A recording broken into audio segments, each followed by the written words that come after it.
Bleak, ominous dawn greeted the vast armada standing off the shores of Iwo Jima in February 1945. For 2 months, ships and planes of our fleet had constantly pounded this enemy stronghold, preparing it for invasion. Swinging off the transport decks, the 4th and 5th Divisions of the United States Marines headed for the beaches.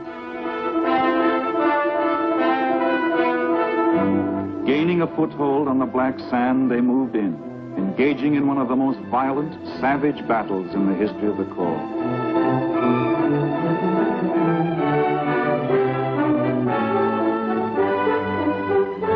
On the 5th day of battle, a small group of men from Combat Team 28 scaled the heights of Mount Suribachi and there planted the Stars and Stripes.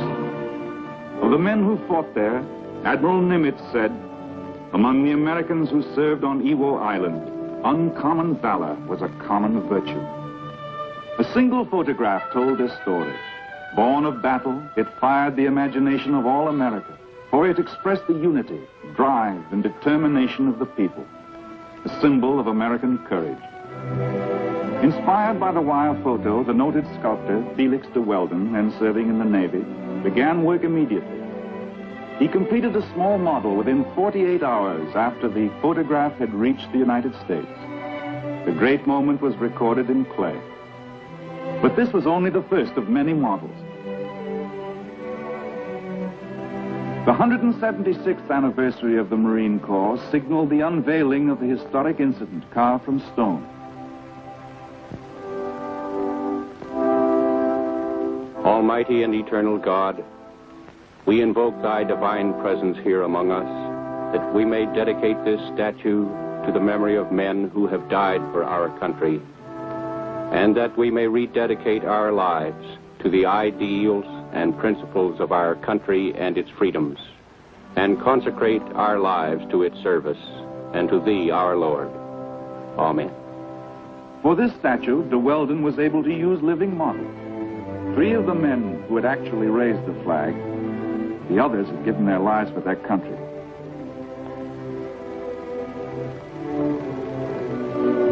This stone memorial stands at the entrance of the Marine Corps base at Quantico, Virginia. This was a great achievement, but de Weldon was not satisfied. Carefully, he measured his model. Inspired, he sought to give it a sweeping magnitude. He envisioned a monument which would preserve and encompass the spirit, and thrill the heart of the nation. He visualized a gigantic memorial which would rise to majestic heights, commemorating forever the unsurpassed gallantry of the Marines and the Navy corpsmen who raised the flag. It would be the spirit of all Marines from Tripoli and Chapultepec, from Belleau Woods, and back across the Pacific from Wake Island to Japan. A memorial to the heroic gallantry of all our fighting men. One to leave no doubt in the minds of our enemies that we are determined to keep our freedoms. Here was a challenge. As the years passed, this towering memorial took on form and expression. The feel, the drive, the thrust and power of the smaller statue was achieved in one 64 times greater.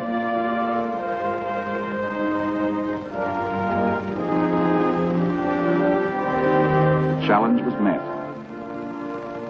Now the heroic group was finished. Molded in plaster, it was ready to be cast in bronze. Authorized by the unanimous vote of Congress, this memorial is made possible by donations of the people, by former Marines, the fathers and mothers of our fallen comrades, friends of the Corps, and men of the Navy and Marine Corps themselves. It would be the spirit of all the people of the United States, a symbol of all America for all time.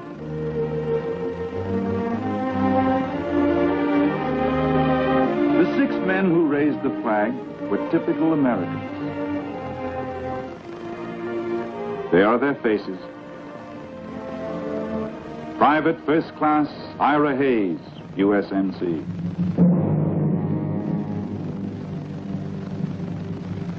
Pharmacist Mate Second Class John Bradley, USN. Corporal Rene Gagnon, USMC. Sergeant Michael Strength, USMC.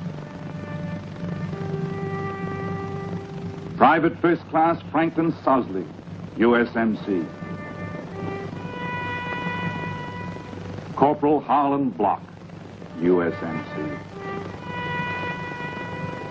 An original American, a Pima Indian from the broad plains of Arizona, a student from the dairy lands of Wisconsin, a mill worker from the hills of New Hampshire, a son of Czechoslovakian immigrants, a professional Marine from the Allegheny Mountains of Pennsylvania, a war worker from the fertile tobacco lands of Kentucky, and a truck driver from the rich oil fields of southern Texas. The oldest was 25, the youngest 19. 5 were Marines, 1 a sailor.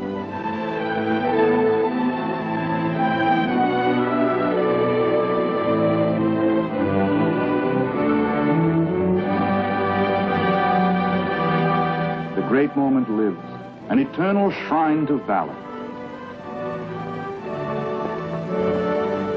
In this memorial lives again the courageous spirit which makes America great.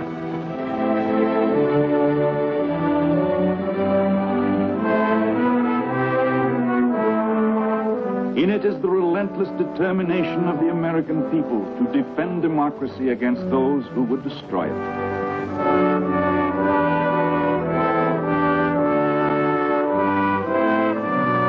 This inspired monument is a tribute to the indomitable courage of our fighting men and a manifestation of their faith in America. This really happened, one of the most dramatic incidents of any war, vibrant, perpetuated in bronze in our nation's capital, enduring for posterity. This is you. And you. And you. Silent, yet it will speak. Speak a universal tongue of the past, the present, and for the future. A symbol of a great nation, a symbol of a great people. Uncommon valor, a common virtue.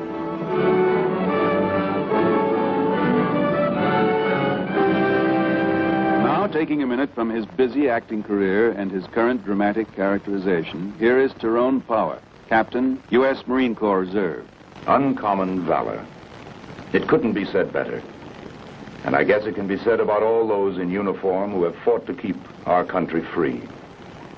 They've kept this flag flying all over the world. You might call it a badge of freedom, a bright light of hope to a threatened civilization. Yet we Americans too often forget the price we've paid for this heritage. We take our freedom for granted, forgetting the lives sacrificed, the wounds which will never heal, the endless toil of Americans everywhere to keep this flag flying. This is a job which will never be finished, work which must continue, if we are to maintain and keep this freedom. We must build a strong and impregnable America. Now, we all can't wear a uniform and fight when this freedom is challenged, but we can build a strong and determined America to stop those who would destroy this democracy. If you were given the opportunity to prove your faith in America, wouldn't you be glad to buy a share of the future? Well, you can. United States saving bonds are shares of freedom, shares in democracy, gilt-edged shares of the ideals and principles which make these United States what they are today and what they will be tomorrow. The determination to maintain this freedom by investing in it is a challenge to every American, young and old. Ask your banker, or your employer, or your teacher. I know they will be glad to help you work out a plan to save with savings bonds. Thank you very much. And don't forget, Invest in your share of America today.